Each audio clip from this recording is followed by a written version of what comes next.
This video shows the line scan function of the DG813 pipe laser that can be used for beam alignment without the spot finder during the second day setup. Quick press of the E-Enter button at the remote control shows the battery status of the laser and the RC803. Press and release the M button to enter the menu. Then use the plus/minus and left-right arrow buttons to select Line Scan. Press the E button to start the line scan function.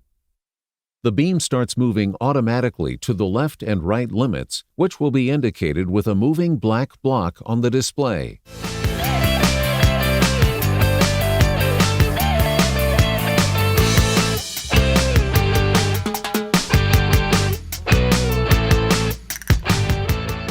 When the beam crosses the target, stop the movement with a quick press of the ESC Escape button.